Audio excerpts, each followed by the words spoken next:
You're listening to Relationships and Chill, the podcast for singles and couples about how to find and cultivate the relationship you've always dreamed of, based on trust and honest communication.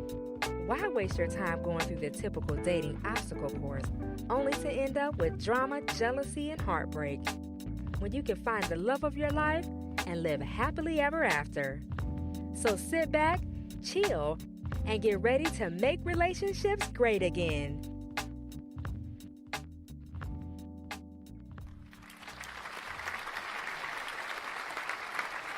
Welcome, everyone. Welcome to another edition of Relationships and Chill. I am your host, R. Anthony, and today we are back with another exciting episode of Relationships and Chill. Today I want to talk about how do you prepare for a great relationship? Like, while you're single, how are you preparing yourself to be ready for the person that will be your last relationship? And so, I want to do this because I run into a lot of people that are in relationships, and as the relationship progresses, what tends to happen is a lot of people get into relationships without kind of just blindly going into them. And when the relationship progresses and goes forward, the people that's in the relationship start to get to know each other. All the shellac of the being in love phase is wearing thin and wearing off. And now it's just two people. And in the process of dealing and having these two people in a relationship, things become more revealed. So who you really are becomes more and more revealed. And at certain points in the relationship, the people that's in the relationship don't want to be in the relationship because now the idea of the person that they initially started off with, the feeling attached to that person has basically shed. So what they're left with is really, honestly, it's the real relationship.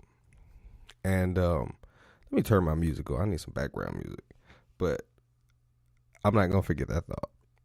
So anyway, I need something just to, you know what I mean, just to help me flow through. Let me make sure it's low enough too. It might be too loud. There we go. All right, so there's two people that come to this point in the relationship, and they're just there, and they're like, who are you and who am I? I've invested this much time in basically a lie or a facade of the person that I thought you were. And me and my wife was talking about this earlier. A lot of people, what they tend to do, what people are typically doing is when you're with someone, you have this idea of how they should be, and you fall in love with the idea. You don't actually fall in love with the actual person because the person hasn't been revealed yet. You're still going through and peeling the layers, and time is peeling the layers, and experiences is peeling back layers, and different things that you guys want to do. The exposure is totally different when you're together on a day-to-day basis, and you have time to examine each other and to review each other's movements and the things that person does and the things that you do. So now you have time to actually dig into those things. And what tends to happen is, as the time goes on, you start building up these cases or these little tidbits against that person. So you don't want to have that happen in a relationship. You want to get a lot of that stuff out of the way, but with the mindset and the mentality that that's coming. But let me not get my expectations. That's why I really do preach limiting or removing your expectations. You really want to remove them, because what it does is it allows the person to be freely who they really are, and you can fall in love with the person. And when you're in love with that person, it will last, because you'll make the adjustments and they'll make the adjustments. But the person that you are and the person they are at the core really do love each other. You really like that person. They're not just the idea of what you like or the idea of what you love. It's the actual person. So that's very important to take into and move into going into a relationship. You don't want to fool yourself into being in love. And you definitely don't want to fool the other person that you are who you'll be in the next 5 or 10 years either. So you got to give that leeway, not only for yourself, but for the potential candidate that you're going to eventually attract. So it's very important to keep that in mind, that going into a relationship, it's not going to be the same. It's not going to be how it initially starts. The love and the feelings that you have will change. But that's the first layer of it. That's the first level of it. The next level and the next layer is now that's been removed. And now we have a whole bunch of stuff going on in our lives together. We've combined things in our lives, and the way that your habits, your bad traits, my bad habits, my bad traits, the good things we do, the bad things we do. These are the tools that we have to get everything that we want to accomplish done. Now, you can't really be mad at a person when you yourself haven't accomplished the things that you wanted to accomplish while you were single. And now you're getting into a relationship with the expectation and the hope that that person will help you accomplish the things or more things than you accomplished while you were single. See, what tends to happen, what should happen, is you bring a list of your accomplishments. That person brings a list of their accomplishments also. You guys come together, see what each other has done, and you work with each other to grow each other to accomplish individual things, but collectively. And what I mean by that is you're going to have things that you do as a woman or you do as a man that you only can do in that relationship. Certain things pertain only to you. That's your department. Like if you're working at a company and you are an accountant, the numbers and the financial aspect is your department. Now, somebody who's in customer service has no business in your business, and you ain't got no business in their business as customer service. But the company itself is the main objective, to make sure that both parts are doing what they should do and what they need to do to progress the company. The relationship is the company. And as two people are going and building this company, there are certain things and certain responsibilities that fall on the man and that fall on the woman. So with that in mind, and being in the dating process and keeping those things in the forefront of your mind and understanding that I may not be ready for a relationship. I may not be ready to be, even though I desire it and I want it strongly, I may not necessarily be ready. So I'm kind of giving people a rough draft of what to expect in a relationship. I'm giving you guys a Jet Magazine article version of what a great marriage is. Because there's really not a lot of information on a great marriage. There's a lot of information on marriages, but there's not a lot of information on great marriages. And also there's not a lot of information for single people to be ready for a great marriage. They tell you to work on yourself and all that stuff, but what does that mean in the long run, and how does that affect the relationship that you're desiring to be in? So those are some of the things that I'm about to share with you guys. Well, so one of the main things is, like I said, limit your expectations. Don't worry about what is or what you desire. That's going to happen. But now at this moment, what we need to do is pay attention to what we're attracting. What are we drawing in? What's coming our way? It's like if you wanted to buy a house. You can't buy a house based on a budget that you don't have. You have to work with the budget that you do have and what you have coming in. You can't expect to buy something when you can't expect to buy a house when you have no income or no income coming in. So you gotta observe what you have coming into your life at the moment to see and to take stock in what you can accomplish. Meaning that your limits, who you are, is attracting the things that you're attracting. There's really nowhere around that. You have to be very open and honest with yourself, and that's the main thing. Because what happens is when you do that, when you're honest and open with yourself, you can see the honesty and the openness of other people. It's kind of like a light bulb. It's like a candle light. When you allow yourself to be honest and open with yourself, and you tell yourself the truth, then when people come and they lie to you, you'll be able to pick up what something just don't seem right. Something just it ain't lining up. Because I know how the truth feels. I know how the truth feels when it comes to me. And that doesn't feel true. That doesn't feel like what a person who's speaking truth says. But that comes with practice and doing it within yourself. And then you attract different candidates. You'll attract different people. And even if you're in a relationship right now, the truth that you begin to tell yourself will begin to illuminate the truth that the other person, your partner, is telling you also. You'll begin to see things in a different light when you begin to take responsibility and take your blame and accept it as true. Then you'll be able to observe that other person and say, okay, this is the true person that I have to fall in love with. That's really the crazy part about it. You have to fall in love with the true person, not the idea that you have in mind. I know I'm a little all over the place, but follow me, please. You gotta be observant of what you're attracting.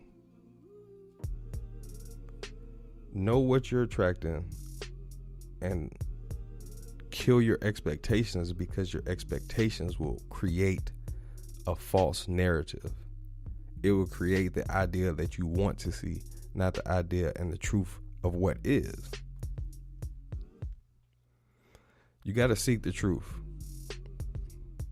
One way, regardless, you have to seek the truth from yourself, and you have to seek the truth from others.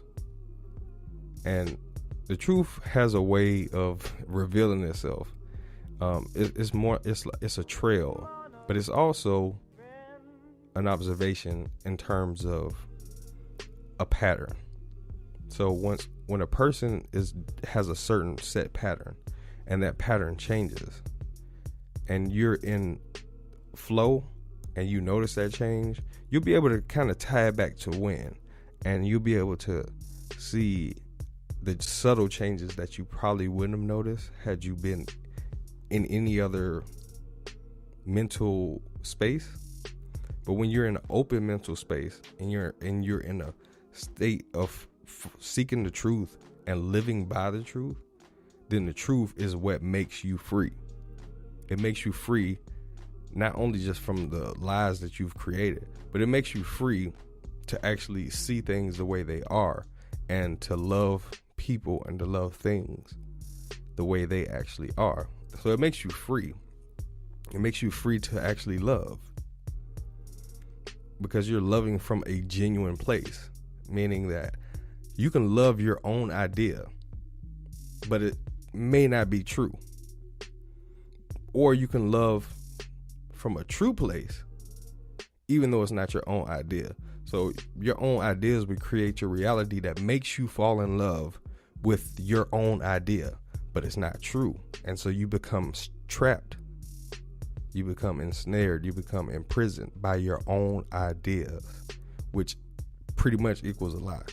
Now, once you get out of your own ideas and seek truth, that truth makes you free to actually really genuinely love someone the way that they need to be loved, not the way you think they should be loved. That's the difference. Another thing, guard your heart. Why do you need to guard your heart? And I don't mean your feelings and your emotions. That's part of it, because it is attached to your heart. But when I say guard your heart, I mean guard what comes in, guard your thoughts, guard the center of the reason why you do things. The reason why you do things comes and flows from the heart. It is the motive or the motivation behind what we do. When you are being presented with information, especially the current type of information, like Real Housewives and different shows and different music and different love songs or whatever, just different stuff that you don't think about. It just kind of enters into your mind. You don't really think about what they're saying or what they're doing. The entertainment value lowers your defense mechanism. So it just flows right into your space, into your inner being. And your inner being is what controls your life and how things are dictated in your life. It really controls your view of things. So as your view is skewed, your reality becomes skewed. It becomes false. It becomes a idea of how you think it should be, but it becomes the norm because everybody else is having that same experience. Because nobody is putting the picture together and realizing that what we're watching or what we're ingesting is just like food. If we're all ingesting the same thing and we're all sick, nobody's gonna know we're sick because we're all in the same condition. So we all seem healthy. But it's only when you stop ingesting the things that everybody else is ingesting and you start ingesting something healthier and better that you begin to see, I was sick. But the problem is when you try to tell people, those same people, that they're sick, they're like, no, you're crazy. Everybody's like this. But when you get the results of living the life that everybody else is wanting to project, then you start seeing the difference. And that's what I want to do. That's what I'm doing with Relationships and Chill. I'm just showing the difference between being in a sick relationship and being in a healthy relationship. Because everybody, for the most part, has sick relationships, but they think this is how it's supposed to be because media and different things are pumping that into our brains and making us see it that way. And we're experiencing those things that we see and we think is the norm. And then we wonder why the divorce rates are so high. We wonder why people just give up on relationships. And we wonder why people have a hard time finding relationships because everybody's living the same lie. Everybody's living and projecting the same ideologies and having the same results. So everybody thinks that it's normal when it's not. But wisdom and truth can be traced back to the beginning of the time. If it worked then, it worked now. The same sun shined 1,000, 2,000 years ago that shines today. It ain't no new sun. But we try to say, well, it's the same sun, but it's a different planet. No, the sun is gonna shine. It's gonna do what it's supposed to do. Truth is gonna always be true. Lies can change every day, but truth will always reign. So guard your heart and seek the truth, because truth is the only thing that can free your heart to actually genuinely and truly love. Make sure you observe what you're currently attracting, because that's really the only way you can map the difference.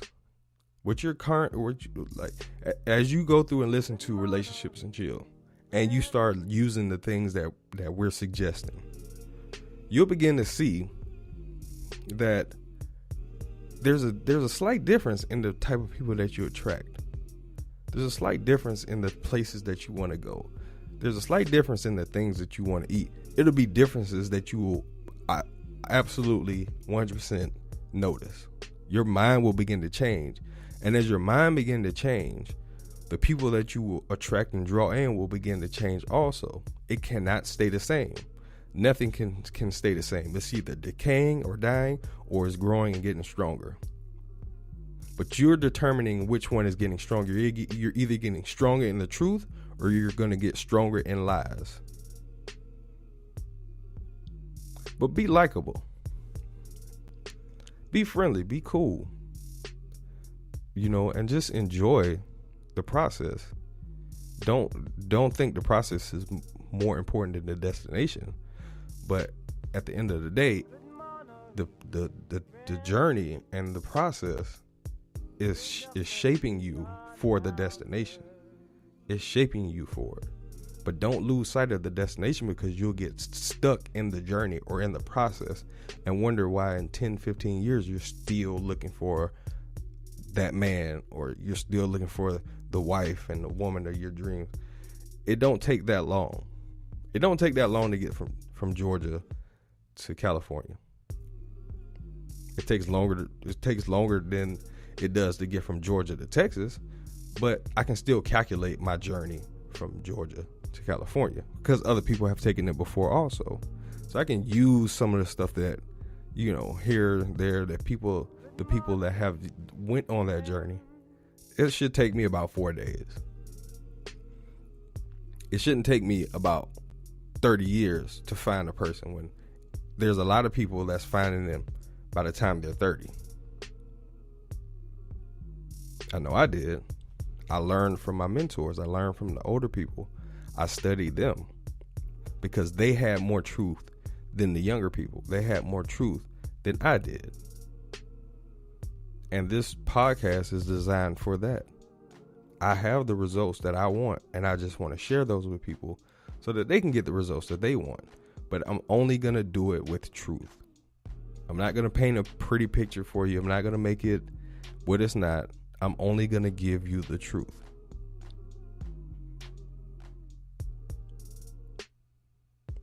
Another thing, you got to be open. But that goes back to being cool and just being likable, because it's more important to be likable on the onset than to be loved. I have family members. I have a lot of family members. Some I like, some I love. Some, because at the end of the day, you can have family members that you love. That don't necessarily mean you like them. That don't necessarily mean you want to hang out with them. But you love them because they're your family. But then you got those same family members who you really like. Those are the ones you hang out with. You don't even think about love. You like them so much that it transitions past love, in the sense that it's not about my love for you. It's about us connecting on a day-to-day basis, because it changes and we're still connected even through the change. I like you. That has more weight, especially in the beginning, than love. Because you can love somebody and still do a lot of stuff to them. You can like somebody and still, but you won't do as much to them, especially if you like their company and you like the way they are towards you, and they're genuinely liking you, and they're genuinely being themselves, and you're genuinely being yourself, and you're genuinely being liked by them. That feeling is stronger sometimes than love. Because you can love, a lot of people love people and they do horrible things to them. But when you have that that happiness that comes with that now of course there's more depth to it. But I'm just speaking on the more general basis of what people deem to be love. Because a lot of people will seek love and want to be in a relationship to be loved. But it's really more important to be liked. Because you can love somebody and put them in the back burner and not include them into your life. So you want somebody to be included into your life, but you joyfully or happily include them into your life when you like them, not necessarily when you love them. So I say, be likable. Be a person that you want to be around. Be the type of person that you like to, but also go to places that are full of people that you like, because that makes the process a whole lot easier when you're around and you're doing things with people that you actually like doing those things with. You'll meet people that you can actually find that connection with, because now you guys are in a place where you guys both like something, and that of that thing brings that connection. And that's important. Be in a place of being likable, but in a genuine place. So go to places that you actually like. You don't have to go to the club or bar or whatever, because that's a different type of like.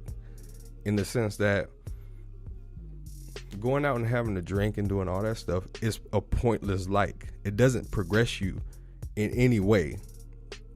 You can go home and listen to that same music and drink that same alcohol at home. You're going out and spending money that you don't really have to spend to get the same pleasure that you would have got at home. That's not what I'm talking about. I'm talking about going to places, going to festivals and going to art museums and going to, traveling different places in the world and seeing different things that you like. And those things bring those moments, because you can't get that at home. You can get it on the Discovery Channel, but it's nothing like breathing air in a museum with a lot of old paintings. It's just a feeling. It's nothing like going to Barnes and Noble and just sitting around drinking coffee, finding a new book to read. That's a great feeling.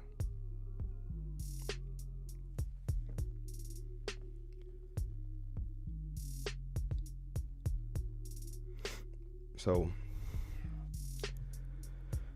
last but not least, you got to know what you want. And I say that, that's obvious. Like, people know it. People say they know what they want. And it seems to be very obvious. Like, okay, yeah, I know what I want. Well, the problem with that is a lot of people say they know what they want. But when you start talking to them and you start seeing and you start asking questions, you see that they're saying what they don't want. It's like an anti-want. They don't want something. In the sense that you ask them, what are you looking for? Then the first thing they say is, I don't really know. I'll know when it happens. That's usually the first thing they say. Okay, so then already we got a problem. You don't even know what you're looking for. All right, so you can't have expectations if you don't know. That's first and foremost. But then as I dig deeper and I start asking more questions, they begin to tell me, well, I don't want this. I don't want that. I don't want a person that lies. I don't want a person that cheats. I don't want a person that works all the time. I don't want a person that I can't have fun with. I don't want a person that I can't do whatever. They come up with all these things that they don't want. But they're perpetually either adding to that list of don't wants, meaning they're constantly attracting new don't wants, or they're constantly attracting the same don't wants, but in a different version, because they don't know what they actually want. And it's a small change, and I'll tell you how to make that small change. The small changes you need to make is by just saying what you actually want. So, for instance, if you don't want somebody that doesn't want to spend time with you, you have to want somebody that makes you a priority and that wants to spend time with you. But then, so hold right there. But then you have to ask yourself this question: who do I have to be to make somebody want to spend time with me? A lot of time with me. And you have to be likable. So it goes back to, all these things will go back to each other. You have to be likable for somebody to want to invest that time into you. You have to be unique. You have to be something different. And all these things, I believe, will help you start to distance yourself and be something that is totally different from what the person that you're looking for is looking for. That you'll shine. You'll stand out. That's what my woman did. And that's what I did for her. I stand out from what the norm is because I stand out from what the norm is. Meaning I don't do what the norm does. So I'm not gonna even be lumped into that category. I'm gonna separate myself because I'm doing things differently. And these things that I just outlined, I believe will help you to separate yourself from the norm. Like I always use this analogy. If I go to the grocery store and I'm looking for, a razor, there's thousands of razors. There's a lot of razors.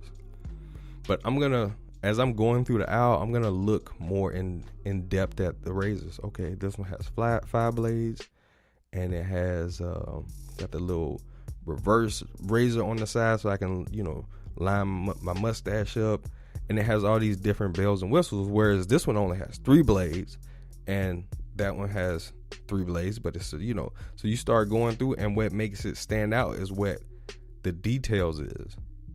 It's not just the packaging and it looks good, but when a man, especially for a man, because I'm speaking as a man, when a man starts going through the details of who you are, he's going to start to notice that, okay, it's a pretty package, but what about the details? What does this do different from all the other razors that's out there on the market? So I think if you start doing these things, you'll start to see a difference. But you got to know what you want. And then from knowing what you want, not what you don't want, you have to start the process of knowing who you have to become to attract that thing that you want, or those things that you want. So on the list of things that you want, you go through and you figure out, how do I become likable?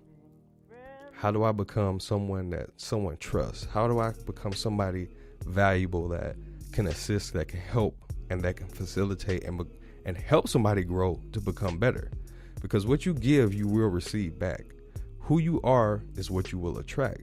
So if you're giving these things out, a person will come in and they will do the same thing that you want done for you if you're doing it. Now, you're going to do it your own special way. That person's going to do it their own special way. But at the end of the day, you're going to attract what you are, but you have to be observant. This is why being observant is so important, because then you'll be able to see how that person is giving to you. And you do that, like I said, by just being observant, limiting your expectations or killing your expectations, being open, seeking truth, living by the truth, being likable, and guarding your heart, because your heart will blind you to a lot of things. Observe what you attract, or observe what you're bringing in. This is important, because then when you get into a relationship, you'll be able to observe how that person is adding value to your life. And it's subtle. It's real subtle, and it's real small. Just like observing who you attract is subtle.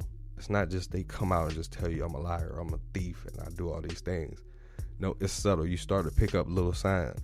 But by then, it's kind of too late, because you're already in love with that person. So you want to start doing that early as possible. But in a great relationship, the same rules apply. You begin to notice how that person becomes valuable to your life, the little things that they do, and how if they're not doing those little things and you instruct them or try to help them, they'll be receptive and they'll do those things, and then the relationship gets better because they don't take offense to it. They know you have the best interest for them, and you're watching all the signs, you're watching all the things they're doing, and then you're actually congratulating them as opposed to condemning them and beating them down. These are the things that make you ready and make a great relationship. These are some of the key ingredients to making a relationship great, and a relationship that lasts, so that you can be ready for the last relationship you'll ever be in. That's been today's show. For more information, go ahead and like, subscribe, give us your feedback. You can catch us on YouTube, and if you go on my Instagram, you'll be able to see the link tree where you can go and download the different things that's on Instagram, at Relationships and Chill. My personal Instagram is at Coach_R Anthony. Relationships and Chill TV on YouTube. I almost forgot. But Relationships and Chill TV on YouTube, Facebook, Relationships and Chill. And that's been today's episode. And for more information, I'll be giving more of these types of solo ones that I like to give little tips or whatnot. But that's been today's episode. R. Anthony, catch us on the next one, and I'm out. Peace.